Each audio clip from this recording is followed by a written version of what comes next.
Om Namo Bhagavate Vasudevaya. Om Namo Bhagavate Vasudevaya. Narayanam Namaskrityam Naram Chaiva Narottamam Devim Saraswatim Vyasam Tato Jayam Udirayet. Nashtaprayeshu Abhadreshu Nityaṁ bhāgavata-sevayā. Bhagavati Uttamashloke Bhaktir Bhavati Nishtaki. Aradhyo Bhagavan Vrajeshatanayas Tadhama Vrindavanam. Ramya Kachitupasana Vrajavadho Vargena Va Kalpita. Śrīmad-Bhāgavatam Pramanamamalam Prema Pumartho Mahan. Śrī Caitanya Mahāprabhu Matamidam Tatradara Naparaha. Nama Om Vishnu Padaya Krishna Pristhaya Bhutale Srimate Bhakti Vedanta Swamin Iti Namine. Namaste Saraswate Devi Gauravani Pracharine Nirvishesha Shunyavadi Paschata Deshatarine. Jai Shri Krishna Chaitanya Prabhu Nityananda Shri Advaita Gadadhar Srivasadi Gaura Bhakta Vrinda. Hare Krishna, Krishna Krishna, Hare Hare, Hare Rama, Rama Rama, Hare Hare. Hare Krishna, dear worshipable devotees, thank you so much for joining. Baldev Siva Prabhu, Shroma Mataji, Arun Bhandari Prabhu, Puna Mataji, and Lakshya Prabhu. And today we also have a new friend, devotee joined from Tampa. Her name is Sapna Mataji. Thank you so much for your kind association. And we are grateful for your Sangha. And I'm sure that you will relish it and continue to join this Bhagavatam study, which is the essence of all the Vedic literatures. Thank you. So we are currently reading Canto 10, Chapter 21, which is entitled Venu Gita, or the gopis glorify the song of Krishna's flute. And we have read till text number 10 in our previous readings. But a very important verse, we will read text number 5 again every day as we read that. So it's a memory verse. So Varahapidam natavaro karnayo karnikaram bibratvasa kanaka kapisham vejayanti chamalam randhran venu adhara sudaya Purayan Gopa Vrindai Vrindaranya Swapadam Ramanam Pravishad Gita Kirti. So Krishna, the beautiful Krishna with peacock feathers on his head, the best of the dancers, the best of the actors, and so many wonderful words he is used to describe the Krishna's wonderful character, his beauty, his attributes. And we have seen these pictures also. Yesterday, we were primarily focusing on Krishna's dance, right? This is the picture, Krishna wearing golden garments. And then the next picture is, the peacock dance. We saw this one also yesterday. And how everyone is relishing this peacock dance of Krishna. So we have covered this. So we'll move on to the next verse, which is text number 11 today. Dhanya hasma mudha gatyatopi harinyaita yanandanandanamupata vichitra vesham Akarnya venurantim saha Krishna saha saraha Pujam dadhur virachitam pranayavalokai. Translation and purport by the disciples of His Divine Grace Abhicharana Ravinda Bhakti Vedanta Swami Śrī Prabhupada. Śrī Prabhupada ki jai, Śrī Prabhupada disciples ki jai. Blessed are those foolish deer, because they have approached Maharaja Nanda's son, who is gorgeously dressed and is playing on his flute. Indeed, both the doe and the bucks worship the Lord with looks of love and affection. Purport. This translation is quoted from Srila Prabhupada's Caitanya-caritāmṛta Madhya Leela 17.36. According to the Acharyas, the gopis were thinking as follows: the female deer can approach Krishna along with their husbands because Krishna is the ultimate object of affection for the male deer. Because of their affection for Krishna, they are encouraged by seeing their wives attracted to him, and thus consider their household lives fortunate. Indeed, they become joyful upon seeing how their wives are searching after Krishna, and following along, they urge their wives to go to the Lord.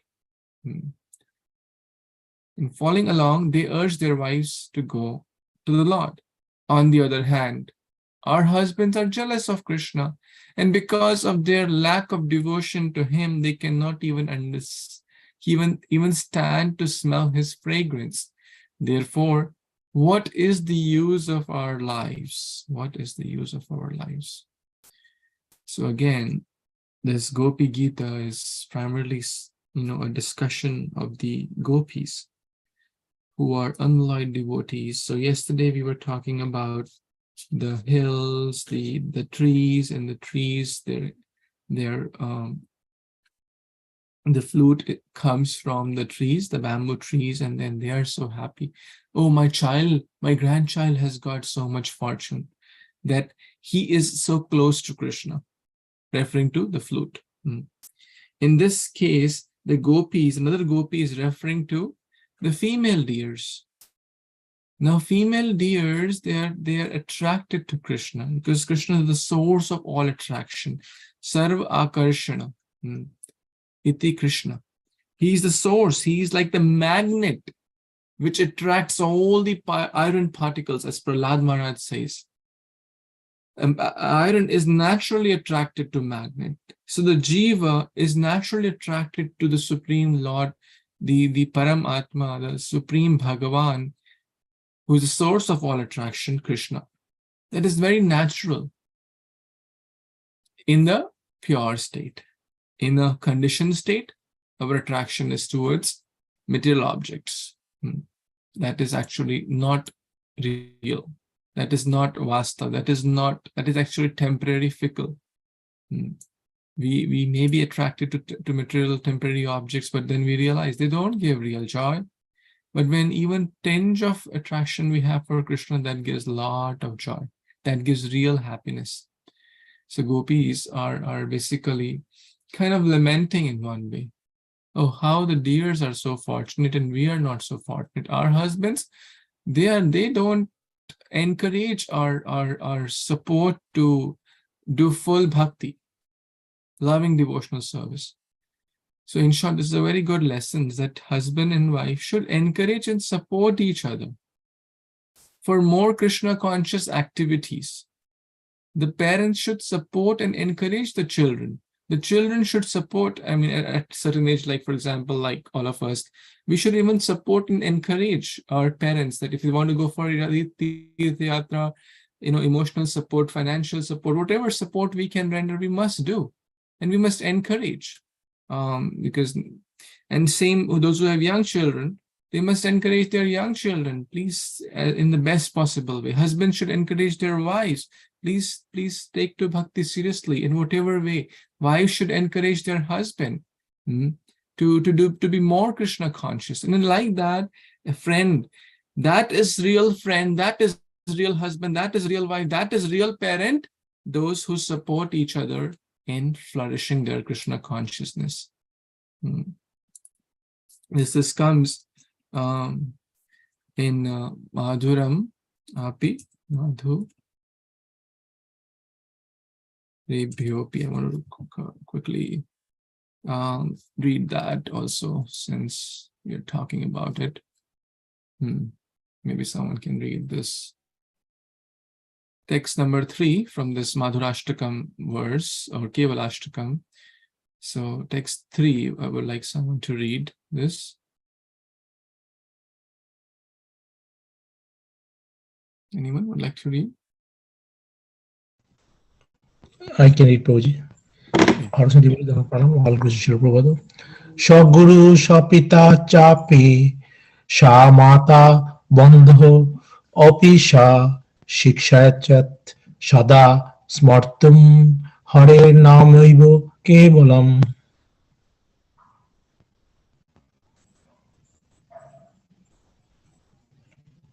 That person is a true preceptor or a true father, a true mother, and a true friend, also only if they teach one to always remember the holy name of Sri Hari alone is everything.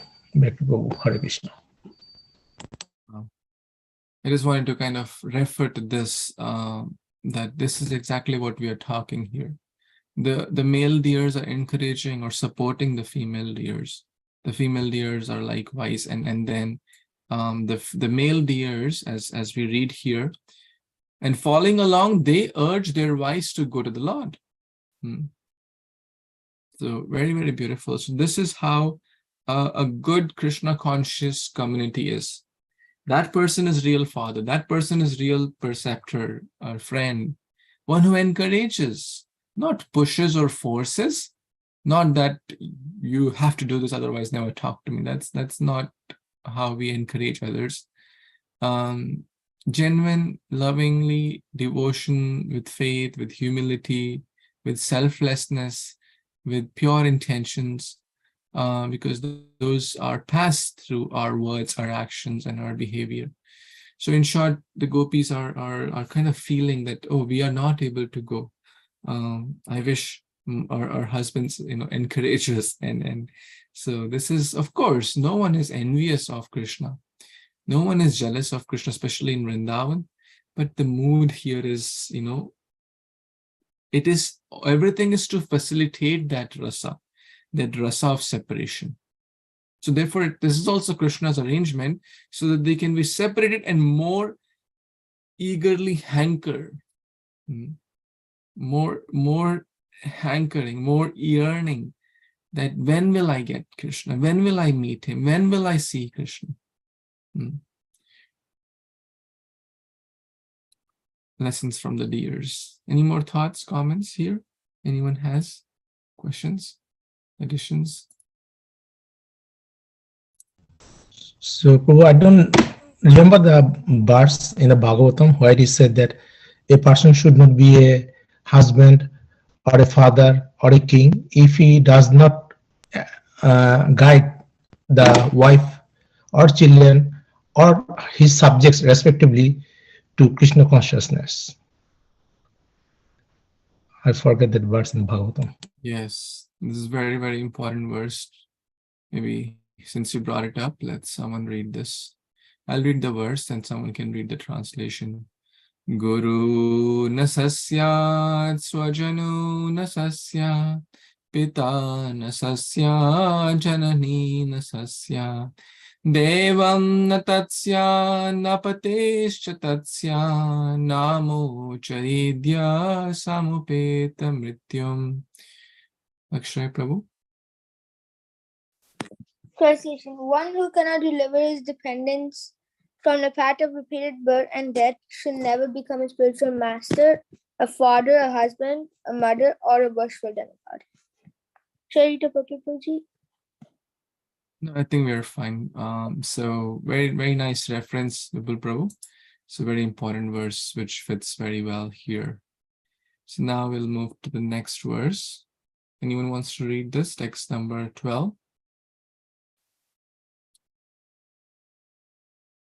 Shiroma Mataji, you want to read? Or Punah Mataji? Yeah, please raise your electronic hands. That helps. Hare Yeah. Kṛṣṇa Prabhuji. Yes. Please. Pranam everyone. Text 12. Krishnam nirikshya vanitotsa rupasilam shrutva cha tatvat nita venu vivikda gitam devyo vimanagatyam smaranu sara vrasyat prasuna kabara muhuru viniyaha. Translation and purport. Jai Srila Prabhupada. Krishna's beauty and character create a festival for all women. Indeed, when the demigod's wives flying in airplanes with their husbands catch sight of him and hear his resonant flute song, their hearts are seconded by Cupid and they become so bewildered that the flowers fall out of their hair and their belts loosen. Purport. In Krishna, the Supreme Personality of Godhead, Srila Prabhupada comments, this verse indicates that the transcendental sound of the flute of Krishna extended to all corners of the universe. Also, it is significant that the gopis knew about the different kinds of airplanes flying in the sky. In fact, even while sitting on the lap of their demigod husbands, the demigoddesses become agitated by hearing the sound of Krishna's flute. Thus the gopis thought that they themselves should not be blamed for their aesthetic conjugal attraction for Krishna, who after all was a cowherd boy from their own village and thus a natural object of their love. If even demigoddesses become mad after Krishna, how could poor earthly cowherd girls from Krishna's own village avoid hearing their hearts completely conquered by his loving glances and the sound of his flute? The gopis also considered the demigods, although noting their wives' attraction to Krishna, did not become envious. The demigods are actually very refined in culture and intelligence, and therefore when flying in the airplanes, they regularly take their wives along to see Krishna. The gopis thought, our husbands, on the other hand, are envious. Therefore, even the inferior deer are better off than we. And the demigoddesses are also very fortunate, whereas we poor human beings are in intermediate position, are most unfortunate. Hare Krishna Prabhuji, back to you. Thank you. Thank you so much. You want to share any thoughts, comments here? It's all about the attraction and love for the Krishna's flute. Even the demigoddesses cannot hold their self listening to the flute, the sound of the flute. It's very much influencing and loving. Even the demigoddesses could not hold. So how could the simple village cowherd girls would hold onto their emotions and the love for Krishna? Prabhuji, that's my understanding. Please correct. Thank you. Thank you. As we all know, we have read at multiple places that the Apsaras, the heavenly ladies, are 1,000,000 times more beautiful than the earthly ladies. The Miss World or Miss Universe in this, I mean, they are not Miss Universe because they're not competing against the heavenly ladies, right? They're just competing against different countries and continents, but they somehow name it like that. The Apsaras from heaven don't come to compete with them. Anyways, the point is that the heavenly damsels, the heavenly Apsaras, the Gandharvas, etc., those are 1,000,000 times more beautiful. In this world, people put makeup, right? Some, I don't know, all the things which go on face and other, but we all know that makeup industry is so big, $1 billion. Like every day, millions of people use these products to make themselves look more beautiful. But the demigod ladies, when they enter a water body, that lake becomes fragrant. We have to put fragrance so that we smell fragrant. Otherwise, we smell bad or neutral, let's say. We have to cleanse with water. If we are, let's say, very sweaty, like let's say with a hot day in the summer, then we are sweating or then we take bath and then we feel better and fresh and pure. And that's fine. There's nothing wrong about it. But the demigod ladies, when they enter a water body, that water body starts to be fragrant. So it's just to help us to understand the level we are talking about. So even when they see Krishna, Krishna's beauty, kantarpa koti kamaniya vishesha shobham. Thousands and millions of Cupid or Kamadeva are fainted when they see Krishna. Cupid is considered the most beautiful. And therefore he makes everyone stupid by shooting the arrows of Rupa, Rasa, Gandha, Sparsha. The 5 arrows. Rupa, beauty, Rasa, taste, Gandha, fragrance, etc. Sparsha, touch. And we know that different animals like a she-elephant touch the he-elephant, and the he-elephant is enamored and starts running, and the she-elephant is trained, and then the she-elephant takes a detour, and because she is trained, there's a ditch there, and the he-elephant is not trained, falls in the ditch. The example of fish, rasa or taste, right? The taste buds are powerful. The fish is attracted to the taste or whatever is thrown, the bait, and then the fish is basically, life is taken. Same with deer, enamored by the sound, shabda. So different people are enamored by different things, but human beings are enamored by all. All the senses are quite prominent. Eyes, nose, ears, etc. Like touch, skin. Every sense is quite dominant and quite wild if not controlled. So the point here is that the gopis are saying, first they gave example of the deer. Deer are basically animals, less intelligent. Animals are considered less intelligent compared to humans, right? In the evolution of the cycle of life, they are less intelligent or less developed, right? We cannot humans have higher level of intelligence. The intelligence is highly developed. They use it for wrong purposes sometimes. That's a different story. But animals are not so high. And the demigods are even higher. Their intelligence is even higher. Right? The above we go, the presence of the subtle elements, which includes intelligence, right? There are 8 elements our body is made up of primarily. Earth, water, fire, air, ether. These are the gross elements. And then mind, intelligence, and ego. These are the subtle elements. In our structure, the presence of gross elements is quite significant, right? Like you can see my fingers, you can see my head, you can see, easily perceive it. These are gross things, primarily made up of earth, water, fire, air, ether. But the higher we go, the presence of subtle elements increase and the gross elements reduce. Therefore, like Brahma's body, made up of pure intelligence. He's the highest in the 14 planetary systems. So the higher we go, so that means they're certainly more intelligent. The point here is that they're more intelligent. So the gopis are saying the less intelligent are also attracted to Krishna. The more intelligent are also attracted to Krishna. Animals are not so beautiful compared to maybe a deer, to humans. So the less beautiful are also getting attracted to Krishna. And the ladies, the Gandharvas, the Apsaras are also getting attracted to Krishna. Then why are we stuck in the middle? Why are we stuck in the middle?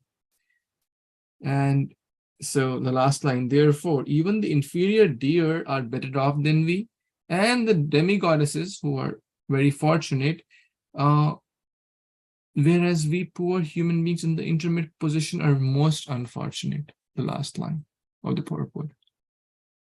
So again describes their intense hankering, their intense feeling to be with the Lord. That's called tatra laulyam iti mulyam, the greed, spiritual greed. A materialist person is also greedy for wealth primarily, or other things, name, fame, power, position. When will I get that position? When will I get my dream job? When will I get the dream car? When will I get my dream house?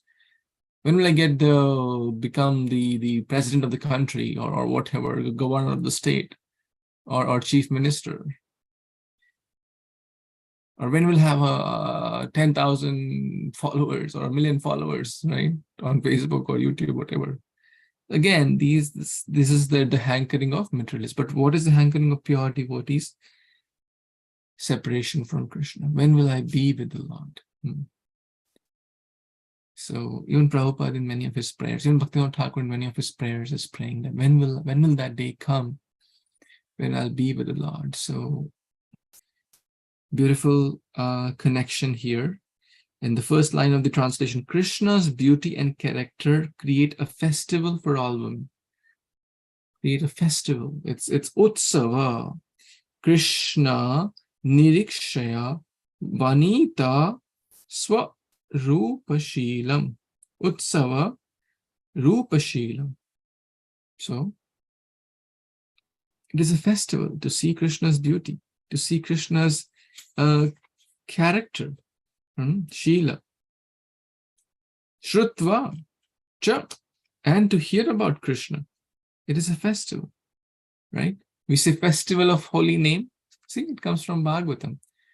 Festival of hearing, right? Festival of joy. So many, festival of chariots. Again, every festival have these elements.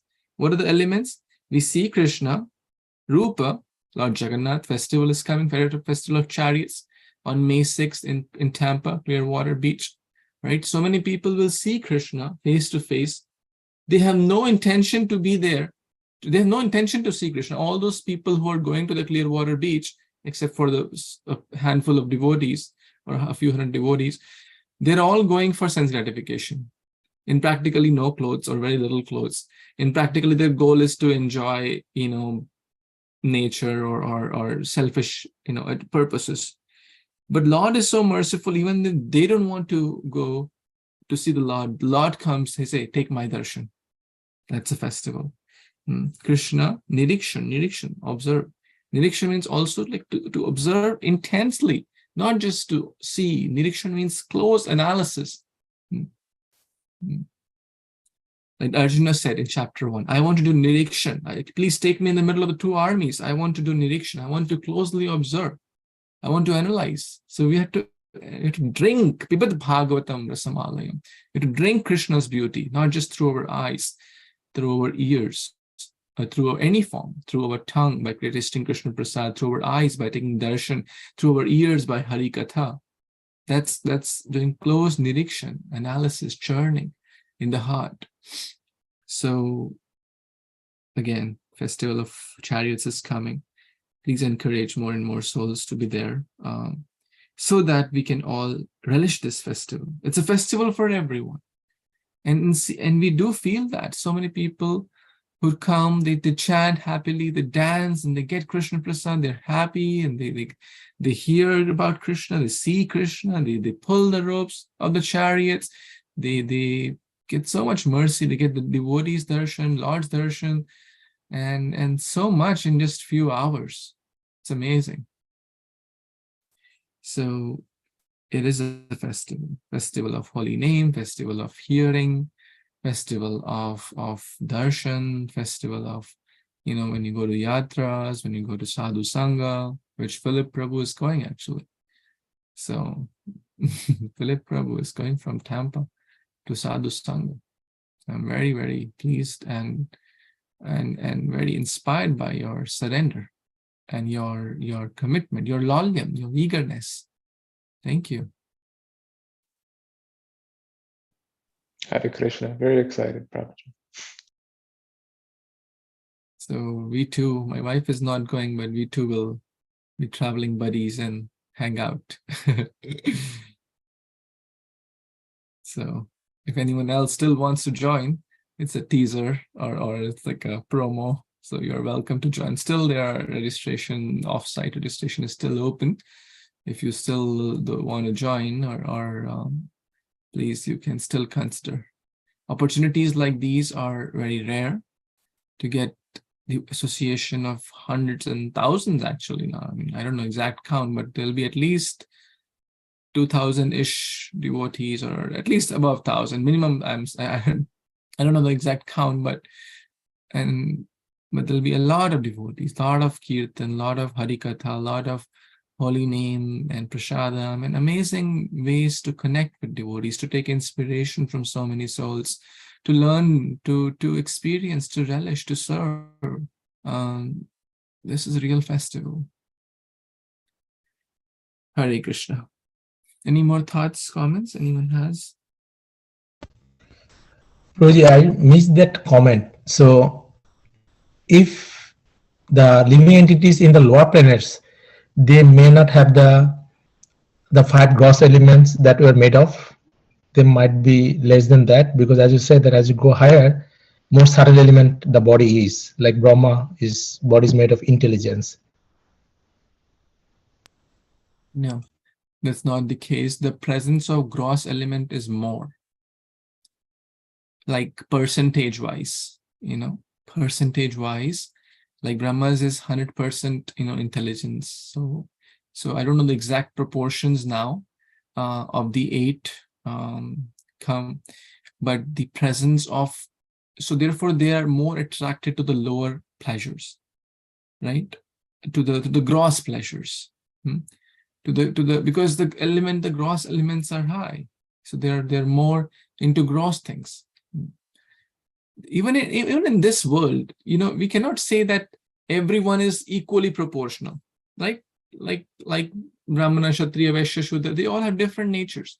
Like for example, there are people who are completely celibates, like for example, some big scientists, I won't name, I won't go into that. They may be completely renounced and completely just absorbed in doing research, and they're very happy and they're deriving some sort of satisfaction from there. And they said, oh, in this process, I forgot to even marry, right? The pleasure of opposite sex is quite, in a gross way, very binding in the youth age, especially. But that person was so in the intellectual level that he even forgot about that. There are multiple such examples. So we can certainly say that they're more on an intellectual platform. It's not that they do not have the gross elements, but maybe the proportions are little varied, or the nature is little varied in every entity, even in this earth. Not everyone is kind of equal. Like the color of skin is different, the nature is different, same, the propensities are different. So does that help? Yeah, it makes very sense. Thank you, Prabhuji. Hare Krishna. Okay, let's move on to the next verse, text number 13. Yes, Shiroma Mataji, please, you wanted to read this?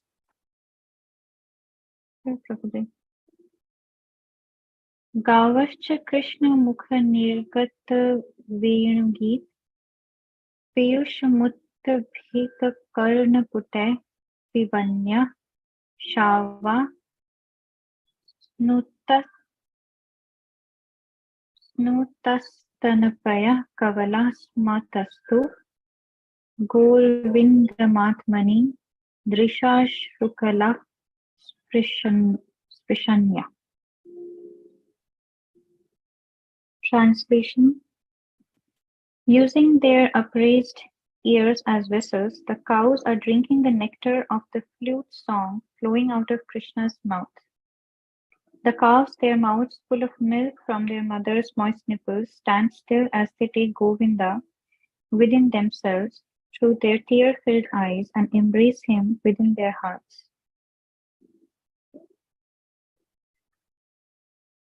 So there is no purport written.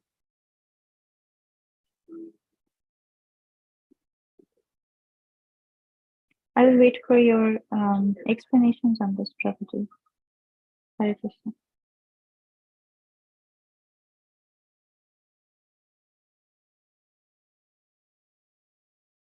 Hare Krishna. Thank you so much, Mataji.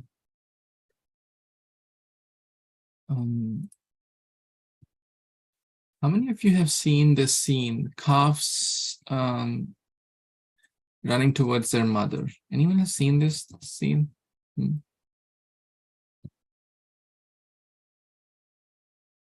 Or seen or at some point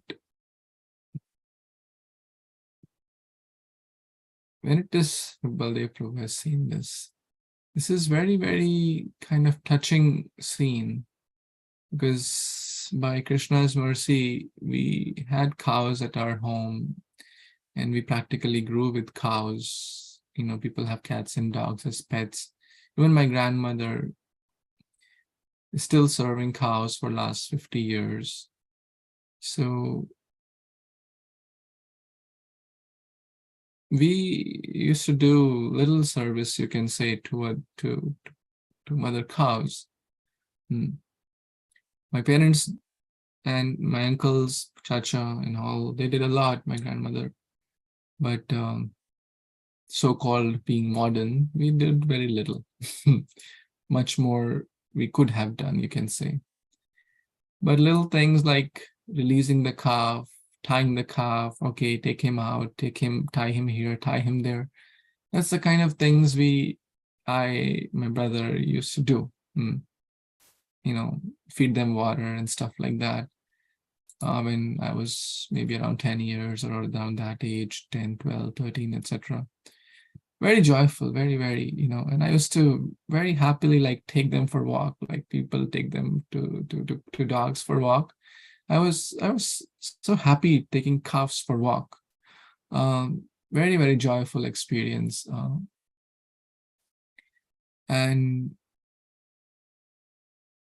it is like that side is so kind of fresh in my mind that at the time of Godholi, like the sunset time or the Sandhya time in the evening, around 6:30 p.m.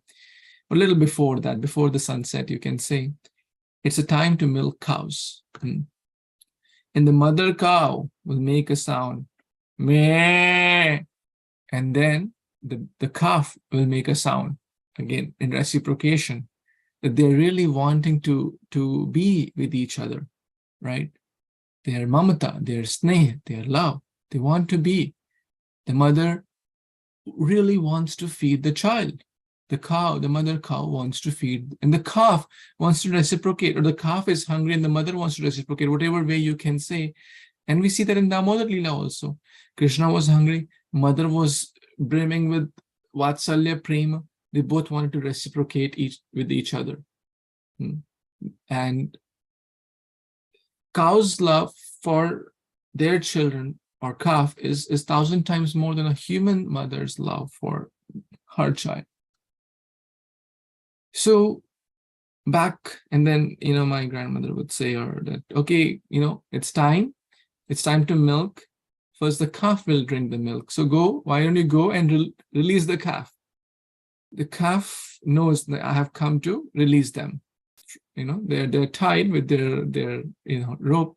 They're tied to a hook, and they know they have to come, and they can't, you know, I don't know, maybe let me draw this to explain really. Or maybe because to release the rope, I have to, like, you know, make it a little loose, but they're not allowing, they're like waiting for the rope to be like released, but that literally pull so that the rope can be a little loose so I can untie the knot. And as soon as the knot is untied, oh my God, they run with so much speed. And if you're behind them, you'll get a kick.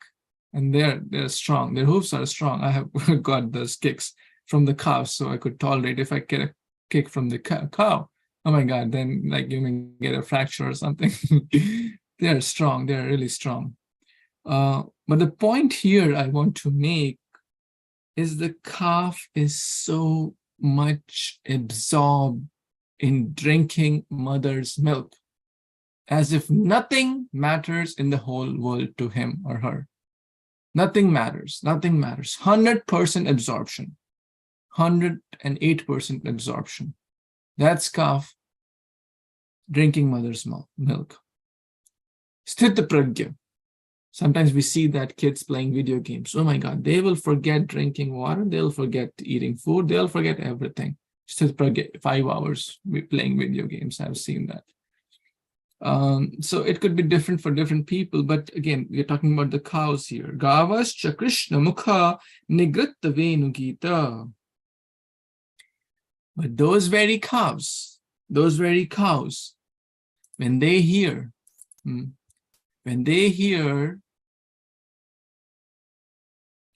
the nectar, coming from Krishna's mukha, that is the song of the flute. Again, this whole chapter is about the song of the flute. So when they drink that piyusha with raised high ears, utkantha, the word used is multiple times, utkantha. Utkantha, ut means like upraised, kantha means ears. Sorry, my bad. Karna means ear. Kantha means neck, raised neck, waiting eagerly. So here with raised ears also, oh, I don't want to miss anything, right? That means complete attention, 100% attention. On what? On drinking the nectar coming from Krishna's Mukha-ravinda. And that also applies to Bhagavad Gita. That also applies to Śrīmad-Bhāgavatam. Now think, why we discuss the first part, because this is very important. When they are hearing Krishna's flute, Venu Gita, look at that. The cows, their mouth are full of milk from the mother's moist nipples. That means they are sucking the mother's milk. But, as I said, when they are doing so, nothing else matters to them, but except for Krishna's flute. So beautiful.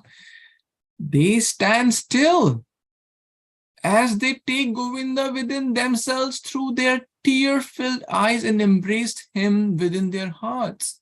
It means they forgot, oh, we are sucking mother's milk. They forgot. They are stuck. They are standing still. That means the thing which was most important for them in their lives, they're standing still because something much higher has come. Something much loving or pleasurable or much joyful thing has been given to them. And that is Venu Gita. So this is really amazing. And we must go sometimes if we get this chance to see like the calf drinking mother's milk, very, very joyful and happy sight. And we should pause and reflect upon this verse. The calf is 108% absorbed. But when they're hearing Krishna's flute, the song of Krishna's flute, Venu Gita, they kind of pause drinking milk. They are so enamored by the Venu Gita. So the gopis are discussing about different creatures. The peacocks, how they are responding. The trees, how they are responding. The deers, how they are responding. The demigods, how they are responding. In this verse, how the calves are responding. It is showing in different ways how beautiful Krishna's beautiful transcendental Venu Gita is. So, and in the heart, they are embracing Krishna. So beautiful. Any other thoughts, comments anyone has? Any other additions here? Questions? So probably these verses are by the gopis. So it should be Gopi Gita, right? Yeah, the title is basically the gopis glorify the song of Krishna's flute. But yeah, if you see the English title, in one way, I mean, the whole essence is about the Venu, right? So they are singing it, yes, but they're singing the glories of that. So that's why I guess it's called Venu Gita. Yeah. Thank you, Guruji. I think there's also Gopi Gita in the. Yes, Sorry. sorry. There's also Gopi Gita in 1031 chapters. Yes. Yes, that is about, I think, gopis like ecstatic love. Here the focus is what happens when different creatures are hearing Venu Gita, right? As we discussed, demigods, deers, humans, cows, etc., etc. So yes, gopis are reciting this. Absolutely, they're glorifying it. So, but the whole topic is around the Krishna's flute, the song of the flute.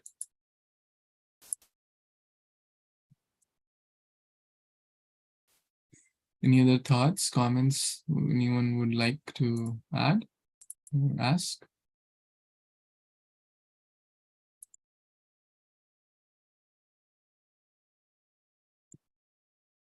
Okay, I would like to kind of share a small excerpt from Nectar of Devotion.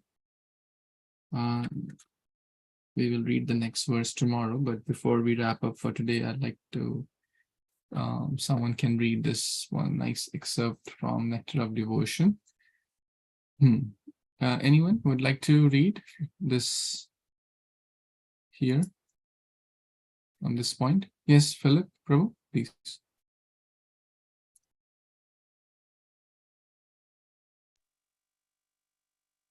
Where am I starting? The green. Oh, okay, thank you. Hare Krishna, Prabhuji. Dandavat pranam, all devotees.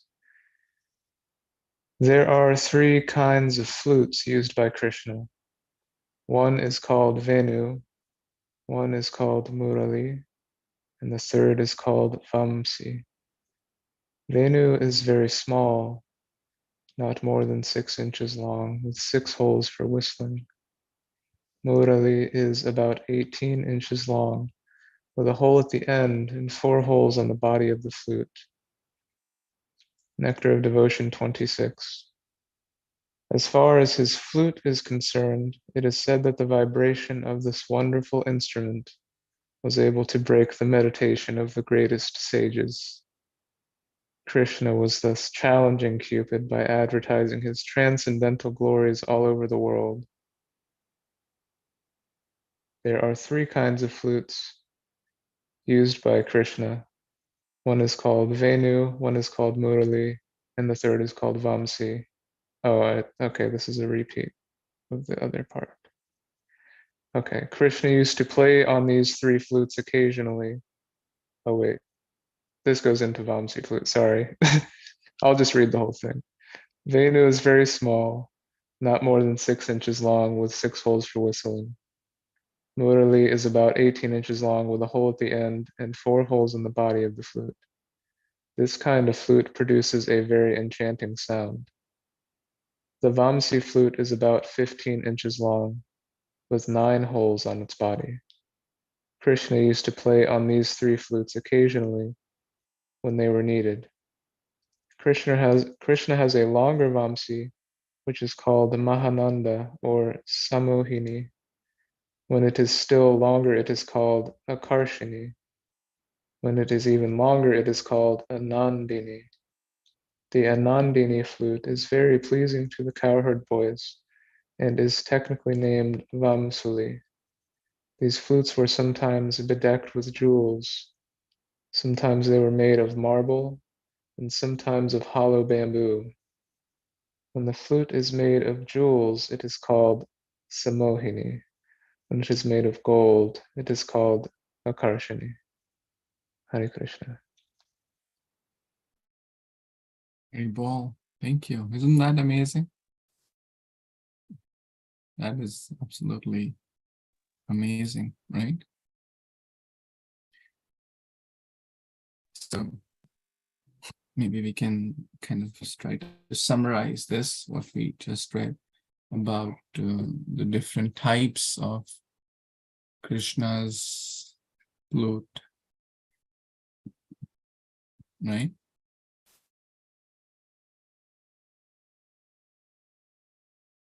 So what did we just read?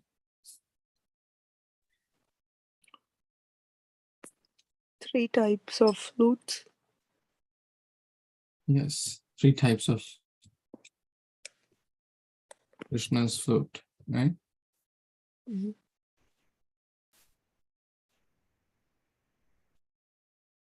And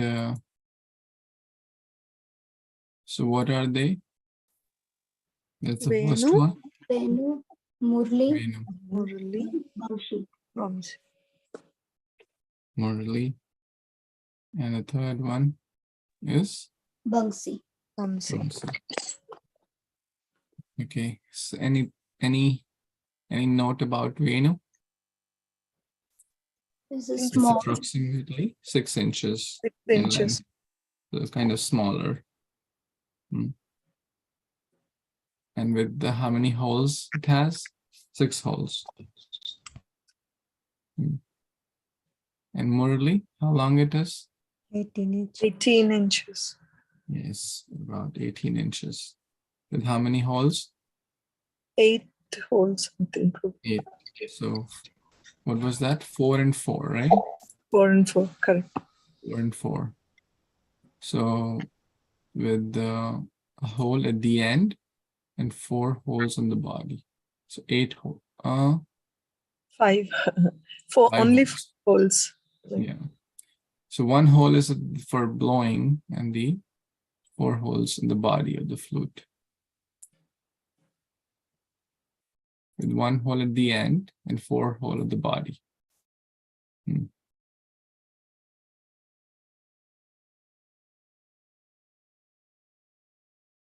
Okay, I'll just copy that. How about Vamsi? We have Vamsi Vilastra. 15 inch and 9 holes. This body is 9 holes. 15 inches, was it? And 9 holes. And this has further 3 subtypes. 3 subtypes. Okay, if you like, you can try to remember their names, but right? What was their names again? Mohananda, Nandini. Akurshini. Yeah. Samohini, Anandini, Akarshini. Akarshini. There's one devotee named Vamsuli Das. So now I know what Vamsuli means. Vamsi. So coming from Vamsi and flute. So Vamsuli, Anandini flute. Very pleasing to cowherd voice. I didn't know what this word means until today. So good meditation upon so now we can, meditate upon this. Oh, these are different types, and Krishna's, depending upon Krishna's mood, he is playing different flutes. Maybe we can do one more meditation. Okay, all of you now tell me some names of Krishna connected to flute.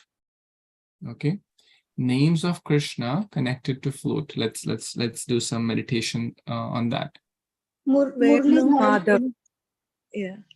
Okay, Venu, Madhav, Venu, someone said. Very nice. Murli. Murlidharan. Murlidhar. Okay, very nice. One who holds. Murli, yes. Vamsidhar. Yeah, so now all 3 will fit very nicely. Vamsidhar, Venudhar, also, right? Because all 3 are referring to the kind of, they're same but little different. Okay. Murali What Manohar. else? Murali Manohar, very nice. So now you can make so many names.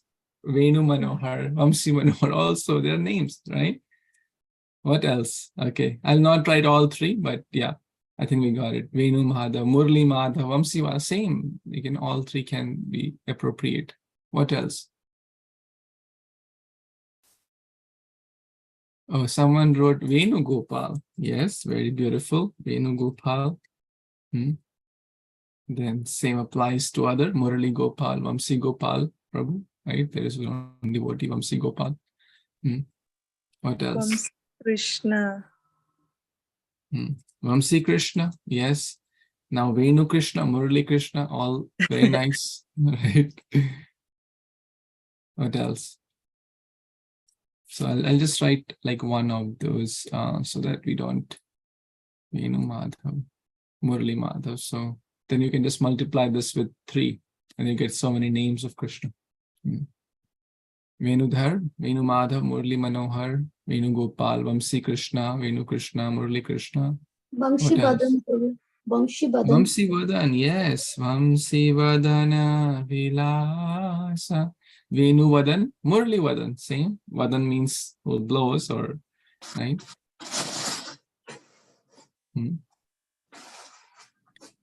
So you see, just knowing this 3 names and then a few, so you know now 18 names of Krishna in just, per different permutations.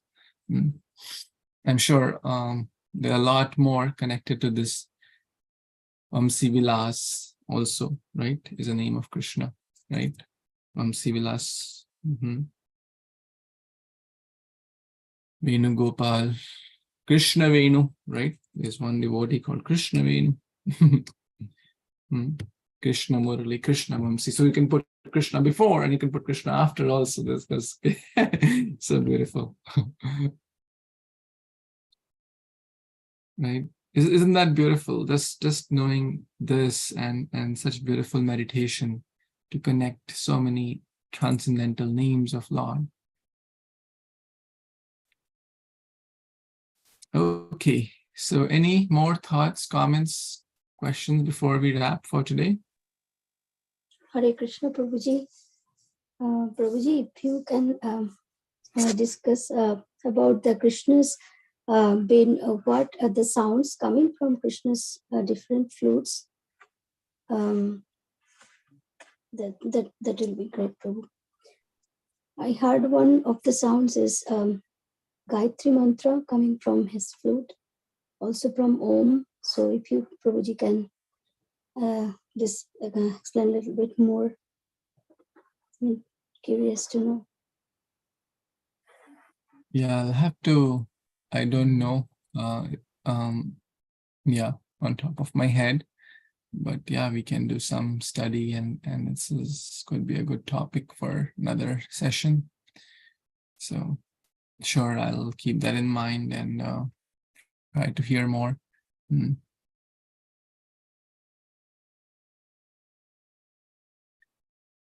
So someone is, Sapna Mataji is writing. Where do you live, Sapna Mataji? Sorry, I'm located in northern part, North Tampa. Like New Tampa? Yes. Wesley Chapel? Yes, that's right. Okay, maybe Bhaswati Mataji and Shilpa Mataji can connect with you, and you can also get Bhagavatam, like if you want, at your home. And also if someone can share I will share the links of the online also. You can read what I was showing on my screen. That's all freely accessible and available for all. And one devotee also posts the recordings at the end of the class, or like for the previous day. So you will be seeing all that as well. So, but I'll quickly go ahead and share the link. But yeah, it'll be nice if you can also get the book, yeah, we can help you if you would like to get the Bhagavatam set. Yeah, I'll share your number with Bhaswati Mataji and Shilpa Mataji. It'll be very nice if you can also join the in-person meetings as well. Sure. Thank you, Prabhuji.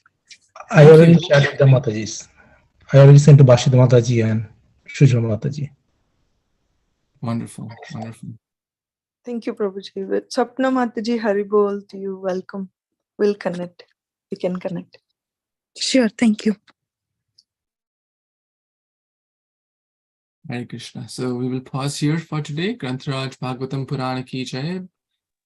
Śrīla Prabhupada ki jai, Samaveta Gaur Bhaktivinoda ki jai, Vancha Kalpatarubhyascha Kripa Sindhubhya eva cha, Patitanam Pavanebhyo Vaishnavebhyo Namo. Thank you. Hare Krishna. Jai Śrīla Prabhupada. Hare Krishna, Prabhuji. Hare Krishna. Thank you, Prabhuji. Hare Hare Krishna. Krishna.